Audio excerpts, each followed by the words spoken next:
From Miss Kelly's completely crazy potential connection to Vecna to Will Byers possibly becoming one of the villains, these are Stranger Things theories that will blow your mind. I'm gonna kick things off with a potential connection between Miss Kelly and Vecna. And if you don't remember Miss Kelly, well, she was the counselor that Max was going to in Season 4. Does that ring any bells? Yup. Miss Kelly was the lady that connected all of Vecna's victims, and that's exactly where this insane theory comes in.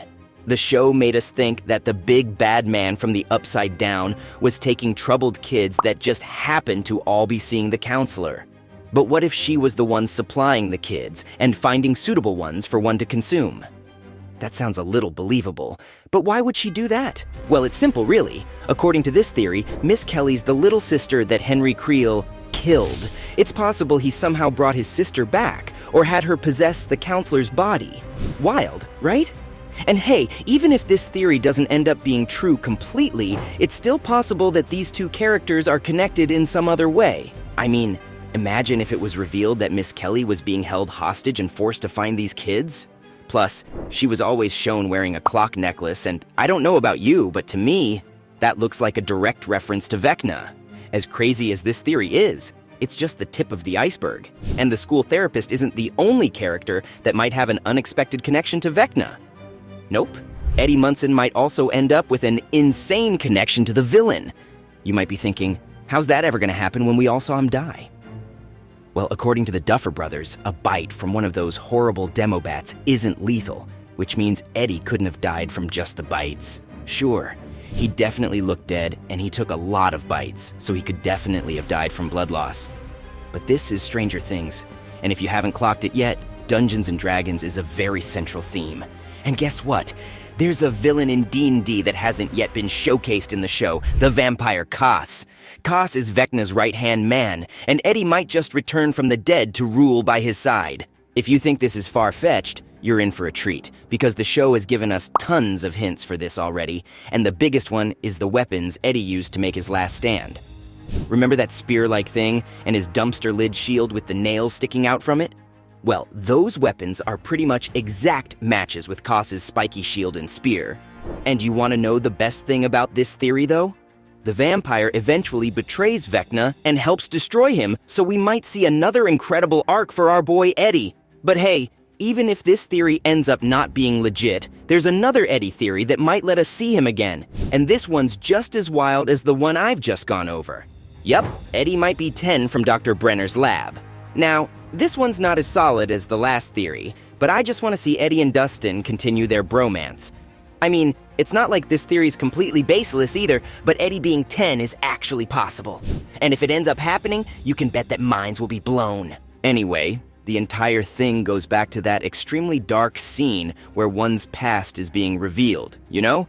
When he's casually murdering a bunch of children in Brenner's lab. Well, if you remember, there was one child that wasn't there when one went on his rampage. 10 was in another room with Dr. Brenner, and when Henry started adding all those children's names to the census, the doctor left 10 and went to see what was going on. Plus, Eddie reveals in a scene that he used to have buzzed hair, and he's also always wearing something to cover his wrist. Coincidence? Well, probably, but it's still possible. And if Eddie truly is 10, then we might see him survive those demo dog bites and return to the normal world using his powers. Plus, we might see Eddie and the other surviving children get together and help Eleven take down Vecna. Eddie's a beloved character for sure, but he's a new addition. And you can bet that all the other members of the gang have theories about their roles in Season 5 too, starting with Max and how she might actually be trapped in the Upside Down. At the end of the 4th season, we finally get to see Max escape Vecna, but unfortunately, she doesn't wake up. It was heartbreaking to see Lucas and the gang trying to get their friend to wake up from her coma, and according to this theory, that heartbreak's only gonna get worse. We might spend all of Season 5 with Max separated from the group, and as much as I'd love to see her back in action as the Zoomer of the party, it might be cool to see how she uncovers things about Vecna in the Upside Down. I don't know if you guys remember, but there was a scene when Nancy was being shown Henry Creel's memories, and when he shows her the deaths of his family, he reveals something that could be essential for Max in Season 5. Apparently, everyone he kills stays with him in his mind. And if Max is trapped in the Upside Down, she could potentially play a major role in stopping Vecna by freeing all of those people he's trapped. This is where that heartbreak comes in. It's possible we might see Max play some key role in stopping the bad guys and then dying with them. I mean, if she helps destroy the Upside Down while she's still in there, we're probably not seeing her reunite with Lucas. If this theory's got your jaw on the floor, pick that thing up, because this next one's even crazier. Yep, there might be a crazy connection between Henry Creel and Eleven. One might actually be Eleven's father. Now, before you run to the comments to tell me how ridiculous that is, just think about it. Henry was born with natural powers, and no one else in Brenner's lab even came close to the guy's level. And then suddenly years later, when Creel is a grown man, a new kid, Eleven is suddenly able to match him? Don't you think it's possible that Brenner, as evil and twisted as he was, did something to Eleven's mom when he was experimenting on her?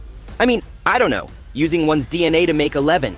Can you imagine how crazy it'd be if we got to see this reveal in Season 5? Gosh, I don't know about you guys, but I never expected we'd get a Darth Vader "I am your father" scene in Stranger Things. And even if it seems unbelievable, you've got to admit it makes sense. And if this theory is true, it adds depth to why the demons from the Upside Down have been determined to get Eleven. After all, there are other special children from that lab that survived, right?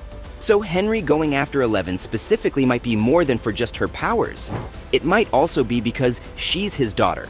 But as mind-blowing as this theory is, the craziest theory about what could go down in Season 5 is actually not about Eleven at all. It's about Will, and how we might see him go over to the villain side. And before you dismiss this completely, you've got to remember that Will's been in very close contact with the Upside Down. According to this theory, back in Season 1 when the kid was taken, it was actually Vecna who took him. If you rewatch the scene when he's taken, you can even hear that tick-tock. But that's just the beginning of the craziness. If you consider this theory, then Will is the person that made the Upside Down look like Hawkins. The idea is that Will might have been one of those gifted children born with powers, just like Henry, and when he was taken, he was able to hide for as long as he did by using his powers. Crazy, right? Well, it gets even crazier. Because if Henry knows about Will's powers, which he definitely does if the little Byers kid changed the entire layout of the Upside Down, then this explains why Will's been targeted again and again since Season 1. And with Eleven refusing to join Henry, the guy might end up getting his hands on Will. Because he's had a horrible time, his friends have all pretty much sidelined him, and he's been rejected by Mike. So it's pretty possible that Henry could somehow manipulate him into switching sides. Now, I'm not saying he'd stay on the bad side, because if the story goes in this direction, we're probably gonna see some sort of tragic redemption where Will sacrifices himself. So there you have it, from Will possibly becoming one of the bad guys, to Miss Kelly's completely crazy potential connection to Vecna. These were Stranger Things theories that will absolutely blow your mind.